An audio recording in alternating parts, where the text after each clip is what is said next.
Hi, everybody, and welcome to yet another episode of the Startup Saturday. Our guest today is what I like to call a young disruptor, Kartik Johari, who joined his dad's business, Nobel Hygiene, not before completing an MBA from the United States, working there, having a bunch of startups, and came back with all of that close to about 10 years ago, a time when young people weren't coming back to this country. So I have had the wonderful privilege of knowing Karthik, working alongside him, and being fascinated by his the absorbency with which his mind works to learn new things. And he is in the business of owning the absorbency in our, around. So, Karthik, thank you for being our guest today. Thank you, Deepa. And that must be perhaps the kindest introduction and a pun laid into it that I've ever heard. So thank you so much. Karthik, you met me, I think, several years ago, and you were so curious. I think curiosity is probably your middle name. And how do you bring that into your startup journey? And tell us a little bit about you and the lead into the work you do at Noble Hygiene as the chief marketing and commercial vice president or head. I don't know. I mean, you are the owner of the company as far as I'm concerned. So, I mean, my title is ambiguous intentionally, right? It just allows me to jump into whichever facet of the company that is needed. To all vendors, external partners, internal stakeholders, to the board, my role is that of the grease in the cogs. So I yeah. hate internal friction. Wherever there's friction, we can stand to work better, and that's where I jump in. So I've had about 3 years of work experience in India, then 2 years of my MBA in which we were working on startups alongside. We raised funding for them. We won pitch contests for them. We were running two of them simultaneously. Of course, the timing didn't work out perfectly. We couldn't raise as much as we wanted to self-sponsor to H1Bs visas. And I was kind enough, privileged enough, in fact, to have a platform back home. So I came and I joined Noble Hygiene in 2014. It's 2024 now. Since then, we've scaled top line by 10 times to almost $100 million revenue this year. Valuation, etc., is all up in the air. But we're just extremely proud and privileged to be, as you said, India's absorbency experts, right? We've started the category of adult diapers. We have the largest Indian baby diaper brand. We changed advertising law with sanitary napkins. So there have been a lot of learnings and accolades throughout. So happy to share and with the rest of the audience and hope that it helps in some way or the other. Absolutely. When you came back, right, what was that first year like for Mm, you in 2014? I'm curious to know because that's anybody's startup journey is really starting at the beginning. It all looks correct. very good when you get recognition, but it's always messy in the beginning, and in the middle it gets even messier. So Mm. tell us about some of the early experiences, good and bad. Of course. So this would perhaps resonate much stronger with second generation entrepreneurs like me who joined in an established setup. It's far easier to do something from scratch, right? And I've done that twice, and I've still continued to do that here in India. You have a fresh look at systems, processes, teams. You get the kind of people that you want and you build. But that's not the case when you join a legacy business which has been established for a decade, right? So my first year involved a lot of shutting up, which most people are very reticent to do, right? You have to understand that you've joined with a certain degree of privilege, and as many ideas that you have and as much as you wish that you can contribute to the business, the only person who has a voice at the table is the one who first understands what the current construct is, on what foundational practices are the business built on, right? So the first 6 months was being zip. I didn't even have a cabin. I didn't have a cubicle. I used to sit in boss's cabin opposite from him in one corner. And every meeting that used to go on, I didn't have the privilege to ask questions. I was just listening. And I think that's a very important step which is missed out by a lot of people. Eventually, after 6, 7 months, is when you start to ask hopefully pointed and poignant questions, right? And you slowly and steadily start to gain the trust and the respect of people around you. A lot of second generation that I've seen usually are very satisfied with this veneer of respect that they get. Oh, you're a promoter. Oh, of course, you're XYG sons, XYG ke bete ho, etc. But that to me and to all should be irrelevant. right? I have been thrown out of my college classes for questioning a teacher even like this, because I said respect is earned. Just because you're a teacher and you're standing there lecturing something, I disagree with you completely, and doesn't mean I have to respect you from scratch. And no matter what people in an organization tell you, they feel the same way. So you have to build up that wall of trust slowly and steadily, one brick at a time. And the more and more value you can start to add, or the more and more direction that you can sort of try to illuminate for people as you go along, I think the more respect and the more slack is given to you to try and experiment. Yeah.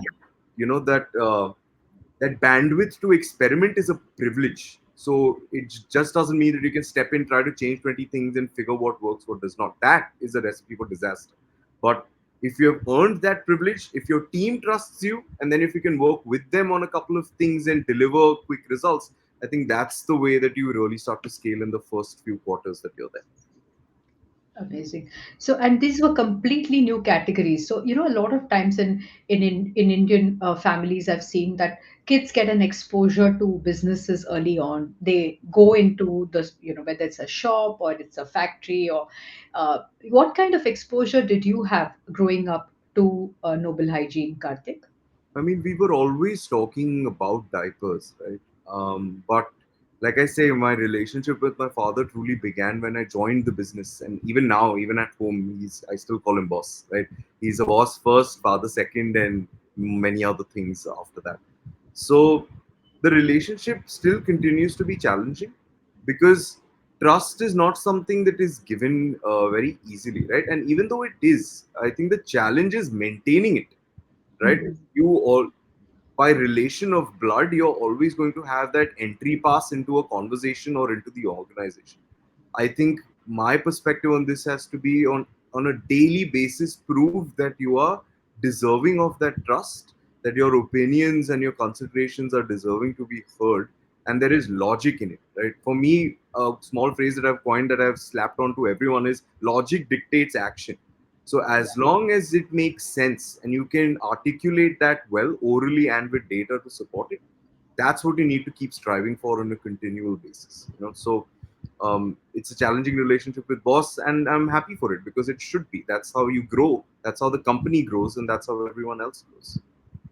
So after you started asking questions, do you remember any incident, Karthik, or anything where you kind of earned that the stripes to even ask those questions without being made to shut up? Was there something that you saw differently because you were coming from the outside, or your marketing perspective because your dad's a chartered accountant? So was Hmm. it something where any incident I that you not remember? see. It's very rare in life to have a fulcrum point like this, that around which everything pivots, right? So Hmm. I think it was a series of questions and insights and proposals on Hmm. how to try things a little differently, etc. I Hmm. think one keystone moment, however, was when I stood my ground and said that if the first hire we need to make is a national HR head, and classically the response was, "What does HR even do? We have all the payroll information if we need to." And that was a challenging conversation, saying that Hmm. at the end of it, even if we are at 50 crores now, inshallah, one day we'll be at 500 crores someday. People are what is going to take us there. So people don't work for money.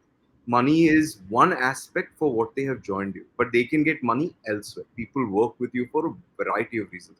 So if you want to fulfill them on all of those parameters, if you want to continually attract the best, and I remember I quoted like Bezos at that point, right? I said that Ah. one of Amazon's principal points is that every hire should be better than the last hire, and that's how a company really scales rapidly.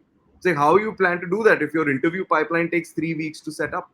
If you're always in this shaky situation, if you want to replace a person, you're like, I don't know where I'm going to get the next person, or how long is it going to take me to identify that. So first and foremost, forget about taking care of your people. If you want to take care of the business, you need the ability to replace people really fast. And I think that struck a chord. So he said, okay, let's hire a national HR head. And Mahalakshmi Khan then joined us. She was with us for 4.5 years, had a baby in the middle, came back. She's a fighter. It was an excellent relationship. And that was actually the birth of a lot of different activities that we did for the people. Yeah, amazing. You uh, come with a very strong sense of, like I said, curiosity for the consumer, for the user. Indeed. Again, to bring that perspective of the consumer versus the customer who we are selling to. How did that transition happen for you in terms of convincing the business boss to actually start doing it? I don't think you remember this, Deepa, but this is thanks to you, right? I still use one of those lines very, very clearly, even now, almost 8 years after that primary research, which is that our users are the biggest roadblock to product adoption. And that created a pivot inside the organization of how you start to think about all marketing, saying that, if we keep talking to seniors for adult diapers, seniors don't want to listen to a brand. Seniors are even ashamed to bring this up with their closest of people. What makes you think that a brand on TV or in print is going to convince them to take this gigantic step and adopt daily use expensive product? So at that point, I think, research helped. And from there on was the twist in the movement to start to think about consumer first, purchaser next, and think about the entire ecosystem in a holistic manner. Because, and you're a master at this, it's rarely as simple as take your proposition there and people will understand and buy, right? No one Yeah. firstly has the patience to even understand or listen to your proposition. Then to convince them to get through their mental barriers, it's a long, long road. And that's actually how it started. And earlier it was adult diapers, and I remember that meeting when we were looking at that whole angle of uh, adoption around elder care, and it turned it on its head. Uh, you also have a very strong uh, attention to execution. It's not as if you're just the ideas guy. You kind of want to roll up your sleeves, and you kind of want to also see that the last mile of execution, it's not just sitting in an ivory chamber, and I really respect that. Talk about the importance of just being out in the market, Kartik, and engaging with all levels of stakeholders, because it can be very tempting to sit in the AC Correct. To and me, the factory. I will talk about factory in a bit, but tell us about the market first. correct. Interesting question, right? Two, three inputs for me on this. Firstly, I think time consume you will never learn as what you do when you spend time in market. That is point one. You get to direct face with your primary consumers, who are your channel partners who buy from you. They are the link between you and the final end consumer. You're there with your only revenue generating function, which is sales, and lead by the front, right? That's a core principle. So, learning aside, if you wish to again earn the respect of every single person that works for you, you have to work in the trenches with them. And that leads me to my second point, right? That there is one of the two greatest detectives in science, in literary fiction. We have a Sherlock Holmes and his elder brother, Mycroft. Mycroft was smarter than Sherlock, right? Sherlock was considered as the guy who used to run around and do things. Mycroft, while sitting in his ivory tower, in a fraction of the time, reached the same conclusion. You can become a Mycroft. I tend to identify more with a Mycroft, but you it never comes easy, right? You can't be that one in a billion person who has that kind of intellect and knowledge who will sit here and make the right prediction. So you have to go and keep A/B testing every single hypothesis that you have, and you do that in market with the rest of your team to use them as a sounding board and Yeah. to absolutely sort of leverage their insights and their daily working and their tremendous amount of experience, right? My first, I mean, as a lifelong learner, I think the first thing that comes at the fore is to respect everyone. Because no matter who the individual is, there is some learning inside. It is up to you if your ears are open and if your hands and mouth are capable enough of unearthing those insights. So that's how the time in market went, and it still continues to do so. I don't think my team would respect me as much if they thought of me only as an AC room leader. Yeah. Your dad, I remember that conversation where when he was a chartered accountant and he was seeing that diapers were being imported from Hmm. Korea, and the whole Unicharm and Mama Poco, and he saw that there was an opportunity at that time to make in India. Maybe we should talk a little bit about doing it the hard way, and the hardships initially, which was so convenient to just keep importing because you were on a good wicket in any case at that time with Nobel Hygiene. But this 10x growth, I still think the seeds lie into that very critical decision. And how has factory and manufacturing today, all are now to three factories? Am I Two right? factors. Two factories. Tell us a little bit about manufacturing yourself, and I think that's also an important input for those who are listening, second Absolutely. generation. I mean, firstly, it's the strongest moat that you can have, right? Of all the startups and D2C companies that you keep hearing about, very rarely do you see examples of people who are manufacturing themselves. Even marquee names who are now judges on Shark Tank, etc., usually import their products. No one's making in India. Now that's starting now. We were very early to this, partly by the desire to make an extremely high quality hygiene product consistently, and partly because of economic factors, right? Because, and my father still says this very, very often, that we were the ones that spent 10 years and made this market, educated the trade, educated people. Yes. And now suddenly people were flying in from China and unloading containers at 30-40% less than our price. And everyone was trading, right, at a price delta to us. They said, now if we need to capture this, we need to backwards integrate and start learning how to manufacture. To all points in credit, that factory journey remains my father's. It was his lifelong dream to make something, and a diaper is a very deceptively simple looking product. It remains inherently complex to make, right? So, Yes. to that point in time, all the learnings that we've had is again kudos to years and years of experiments and burning our fingers and doing this the right and the wrong way. We don't have a family backing. There were no private equity giants at that time. Everything, and my father again says this, right? We've never made any money from Noble. If whatever we've had, we've sort of put further into it. So eventually, I think now when we sit on this level and there is respect for the kind of infrastructure that we've built, for the kind of distribution pipelines that we've built, um, it's on it's on the back of a lot of years of effort and a lot of years of having the courage to keep failing again and again, Yeah. and that doesn't come easy. Yeah, yeah. Courage again is another word, and I want to touch upon that, especially in the context of the work, the whole disruption around showing red blood uh, on sanitary napkins and the Rio story. So, what were some of the dining table conversations you all were having at that time, Karthik, when you all were talking about doing this differently? It was very bold, and it was also a strong belief that you have, and the your respect for women, and and I've seen that up close. So talk a little bit about how you went through that process of thinking, convincing, and then doing. It was not really a complicated conversation, Deepa. Fortunately, so in this regard, right? The idea itself was spawned by a household experience. And when we realized that two primary women in our house don't have an absorbent product that works for them during menses, we can't even imagine what the rest of the country is doing. And that led to us trying to figure out how to create a heavy flow sanitary napkin.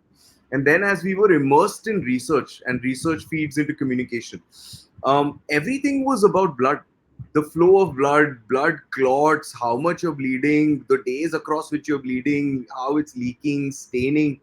And then at that point, me and the team sat back and we said, how on earth can we create any sort of communication that ignores blood? So we said, you know what? If we have to do this, and if you're doing something new, then you have to respect the consumer's core insight and the core problem. The core problem starts and ends with blood. So there is no way we can make a communication without blood. So we said, all right, let's make it. If there are ways to sort for this later, we'll figure this out. And then, of course, we created that ad, and our director herself had been through this very painful process. She had a hysterectomy herself, and she's very open and she's very brave about the story. So we had a fantastic team again that worked with us throughout. And then when we came out with the communication, obviously in 4 days on TV, we were banned, and people wrote into ASCII with some of the most amazing letters that I have seen. And at that time, there was a quick conversation with boss when I said, okay, we've been banned. Now there are two ways that we can go about it. We can edit, or we can go and appeal. So he just took 1 minute to think about it. Said, we've traveled this journey. We are not saying anything wrong. It's completely honest. Go fight. We'll see what happens. In for a penny, in Wow. for a pound. So we said, all right, let's go ahead. So then we appealed again. We went to the same committee, which was again struck down. And then ASCII has a beautiful higher appeal process where you involve an ex Supreme or a High Court judge. But that is final. So we said, okay, do we again in for a penny, in for a pound? So we said, now we go all the way if we've come and let the committee aside, we take this to a judge. And we crafted that pitch in ourselves internally. And then when finally 4 weeks later, when the judgment came in, and that was a stupendous moment for everyone. To date, I still consider that as my biggest professional achievement. We've been able to leave some sort of legacy in advertising and take a positive step for half the population of the planet. Yes, So we're very proud of that.